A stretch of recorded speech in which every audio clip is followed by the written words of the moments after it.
안녕하세요. 지구촌 문학기행. 오늘은 독일 문학에서 가장 사랑받는 시인이자 혁명과 검열의 시대를 통과하며 낭만과 저항을 동시에 품었던 인물 하인리히 하이네의 세계를 살펴보겠습니다. 그는 사랑의 노래를 쓰면서도 시대를 외면하지 않았고 낭만파의 마지막이자 근대 서정의 시작을 연 시인이었습니다. 사랑의 서정에서 저항과 혁명으로 나아간 그의 시 세계로 함께 들어가 보겠습니다. 1. 5월. 자연과 사랑이 동시에 피어오르는 순간. 하이네의 대표적 서정시 5월은 자연현상과 감정의 움직임을 정확히 대응시키는 방식으로 구성되어 있다. 이 작품은 시로서뿐 아니라 슈우만 작곡의 노래로 한국에서도 유명하다. 동시에 바가본도 개인으로도 어릴 때 가장 먼저 독일어로 암송하고 노래로 부르던 기억이 있어서 인연이 깊은 시이기도 하다. 먼저 1절을 독일어로 낭독한다.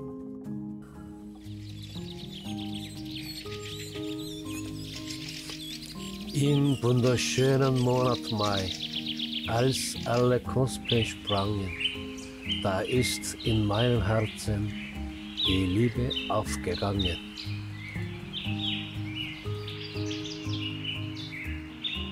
몹시도 아름다운 계절 5월에 모든 꽃들이 피어날 때, 그때 내 가슴에는 사랑이 싹 텄네. 여기서 중요한 것은 단순한 계절 묘사가 아니다. 꽃봉오리가 터지는 순간과 가슴에 사랑이 피는 순간이 병행한다. 감정의 절제와 여백, 그리고 자연과 감정의 리듬이 맞물리는 방식. 2절에서는 아름다운 5월에 모든 새들이 지저길 때 나는 그녀에게 사랑을 고백했네 라는 내용으로 자연의 생명력, 내면의 떨림, 사랑의 고백이 하나의 리듬으로 이어지는 짧고도 완벽한 대비 기법이다. 하이네가 대시인이라는 말이 괜히 붙는 게 아니다. 이것이 젊은 하이네 서정의 핵심이다. 2. 로렐라이. 전설을 문학의 상징으로 만든 시. 하이네의 시 중 한국에서 가장 널리 알려진 작품은 단연 로렐라이다. 예전부터 음악 교과서에 실렸기 때문에 멜로디 역시 많은 사람이 알고 있다. 여기서는 독일어 원문 대신 시의 핵심 정서만 담은 첫 문장을 번역으로 소개한다. 옛날부터 전해오는 쓸쓸한 이 말이 가슴속에 그립게도 끝없이 떠오른다. 여기서 하이네는 전설을 단순한 이야기로 남기지 않고 하나의 풍경, 상징, 정서로 승화시킨다. 그녀는 암벽 위에 앉아 황금 비스루로 머리를 빗는다. 로렐라이는 실제 역사가 아니라 18, 19세기 낭만주의 시인들이 만들어낸 문학적 픽션에 가깝다. 브렌타노와 아이히엔도르프 같은 시인들이 라인강 지역의 전승과 고대 사이렌 전설을 결합하면서 노래로 뱃사람을 유혹하는 여인이라는 이미지가 형성되었다. 많은 시인들이 이것을 모티브 삼아 노래로 만들었는데 하이네가 그것을 가장 세련된 서정시로 완성했다. 문학이 현실의 풍경을 어떻게 다시 쓰는지 보여주는 대표적 사례다. 훗날 나치는 하이네의 시집을 가장 먼저 분서 처분했는데 로렐라이는 너무도 많은 국민이 애송하는 노래라 어쩌지 못하고 작자미상의 민요라고 하며 허용했다는 일화가 있다. 3.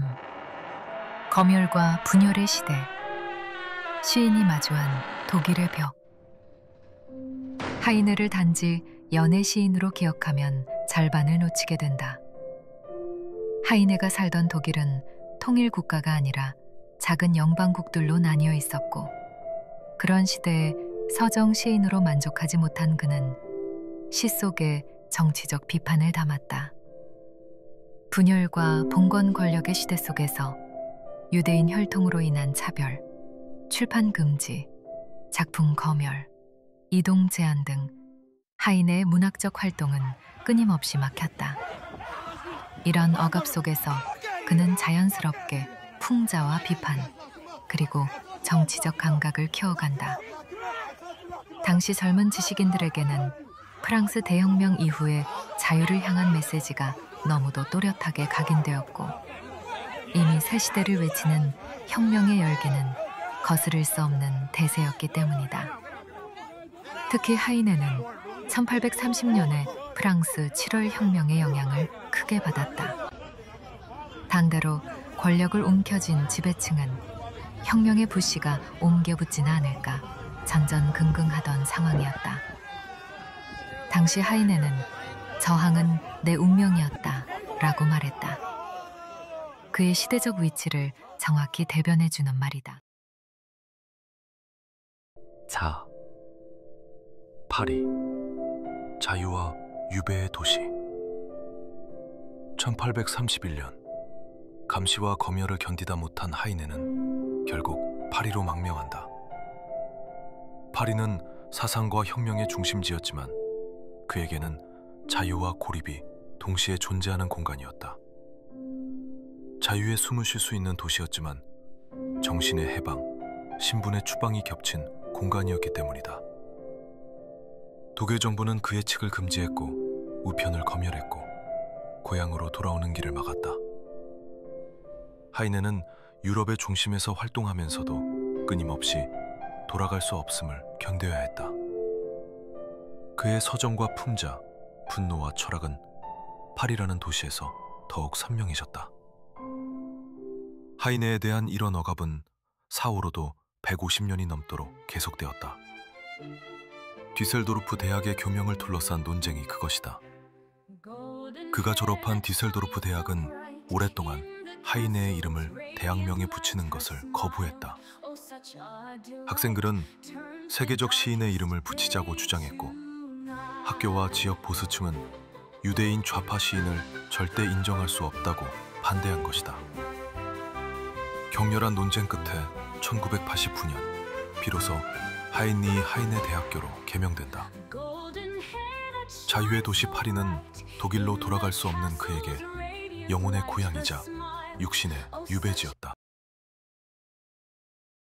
5. 직조공의 노래. 혁명의 리듬을 짜올리다. 1844년 하이네는 독일 노동자들의 참혹한 현실을 보고 슐레지엔 직조공의 노래를 발표한다. 당시 슐레지엔 지역의 직조공들은 극심한 빈곤과 착취에 시달렸는데 1844년 슐레지엔의 직조공들의 실제 투쟁을 접하고 다룬 작품으로서 하이네의 가장 강렬한 저항시에 속한다. 낡은 독일이여, 우리는 그대의 수위를 짠다 는 유명한 구절은 그가 그들의 절망을 문학으로 포착한 것이다. 독일 정부는 즉시 이 시를 금지했고 하이네는 위험한 시인이라는 이름을 얻었다. 핵심 구절을 보자. 침침한 눈에는 눈물도 말랐다. 그들은 배틀에 앉아 이를 간다. 독일이여, 우리는 그대의 수위를 짠다. 세 겹의 저주를 거기에 짜넣는다. 우리는 짠다. 우리는 짠다. 반복되는 리듬은 직조공들이 배틀을 움직이는 박동과 혁명의 울림을 동시에 담고 있다. 이 시에서 하이네는 달콤한 서정의 시인이 아니라 분노하는 저항 시인이다. 또한 하이네의 산문은 유럽 비평사에서 매우 중요한 위치를 차지한다. 그의 여행기들, 하르츠 기행, 이탈리아 기행, 독일 겨울 동화는 정치, 풍자, 상상력이 자유롭게 뒤섞인 산문 문학의 정점을 차지한다. 프랑스에서는 하이네를 근대 문예란의 창시자라고 평가했다. 그는 다음과 같이 인상적인 문장을 남겼다. 사실과 상상력, 정치와 시, 웃음과 비애, 그 모든 것은 하나의 가벼운 깃털 위에 얹혀야 한다. 그것이 문예란이다. 문학, 언론, 철학이 자연스럽게 섞여 흐르는 오늘날 칼럼의 원형이 바로 하이네였다. 이 지점에서 그의 정체성은 명확히 두 세계를 오가게 된다. 6. 대피작의 역설. 정태춘과 하이네. 한 작가가 자기 대표작에 대해 애증을 느끼는 경우가 많다. 하이네 역시 그랬다. 그는 로렐라이와 몇 편의 연애시로만 기억되는 것을 싫어했다. 이건 예술가라면 누구나 겪는 아이러니다. 대중이 기억하는 것은 항상 예술가가 가장 자신답다고 생각한 작품이 아니니 말이다. 한국의 가수 정태춘이 히트곡 촛불 때문에 오랜 시간 부담을 느꼈던 것처럼 하이네 역시 초기의 연애 서정시만 기억하는 사람들 사이에서 자신의 본래 모습이 가려지는 고통을 겪었다. 정태춘이 말한 것처럼 내 손을 떠나 손댈 수 없는 노래가 되었다는 경험. 수용 미학에서는 이것을 작품은 발표된 순간부터 수용자, 즉 독자의 것이 된다 라고 설명한다. 하이네의 연애시는 대중 속에서 너무 널리 사랑받은 나머지 정작 작가가 말하고자 했던 혁명적 목소리와 시대 비판은 한국에서 그랬듯이 오랫동안 가려졌다. 그는 말년에 이렇게 적었다. 나는 사랑의 노래를 썼지만 시대는 내게 싸움을 요구했다. 예술가의 대표작이 예술가를 가두는 역설. 두 사람은 시대도 다르고 장르도 다르지만 똑같은 무게를 짊어진 셈이다. 7. 말년. 매트리스 무덤. 하이네의 말년은 비극적이었다. 척수질환으로 거의 전신마비가 되었고 파리의 작은 방 침대에서 8년을 도우신했다. 그는 자신의 침대와 방을 마트라체 그루프트, 즉 침대 무덤이라 불렀다. 그러나 고통 속에서도 그는 유머와 아이러니, 비판과 서정을 잃지 않았다. 사람들은 그를 매트리스 백작이라 부르기도 했지만 하이네는 마지막 순간까지 정신의 독립을 포기하지 않았다. 실명한 데다 몸이 마비되어서 직접 집필을 할 수는 없었지만 비서에게 구술하면서 지속된 창작은 고통으로 인해 필치가 더욱 날카로워졌다. 젊은 날의 서정성을 유지하면서도 퉁자와 냉소적인 논조는 한층 신랄해졌고 특히 독일의 독재 체제를 거침없이 비판했다. 설화 시집 로만체로는 이 시기의 성과다. 일각에서는 그를 이른바 청년 독일파로 분류하기도 하지만 하이네는 독자적인 활동을 했고 그들과 별 교류도 없었다. 그는 본질적으로 낭만파 시인이었다. 8. 하이네의 유산. 낭만과 혁명의 그차점. 하이네의 문학은 하나의 얼굴로 설명할 수 없다.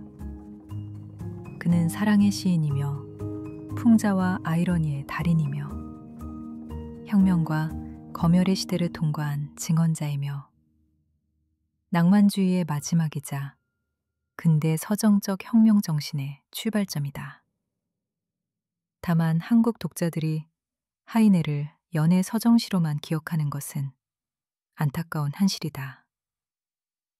주로 그쪽으로 번역과 출판이 집중되었기 때문일 것이다.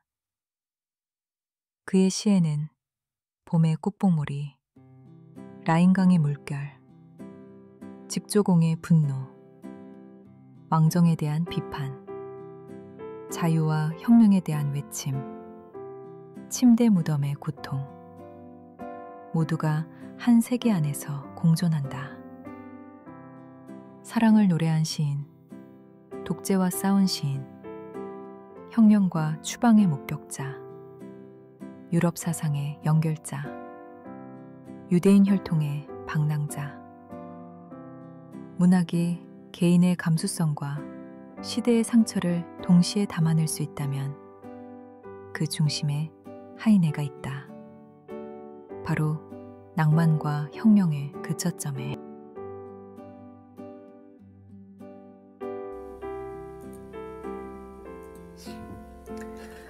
오늘 우리는 5월과 로렐라의 서정에서 출발해 저항과 혁명의 정신까지 이어지는 하이네의 긴 여정을 살펴보았습니다. 사랑을 노래하면서도 시대의 어둠을 외면하지 않았던 시인. 시가 아름다운 말을 말하는 것이 아니라 때로는 시대의 상처와 투쟁을 기록한다는 사실. 그 중심에 바로 하이네가 서 있습니다. 말년에 시인은 시대의 명예로운 거울이어야 한다는 말을 남긴 하이네. 그의 세계를 따라가다 보면 문학의 현실을 어떻게 비추는지 더 깊이 느낄 수 있습니다. 함께 해주셔서 감사합니다. 이상 바가본도의 지구촌 문학기행이었습니다.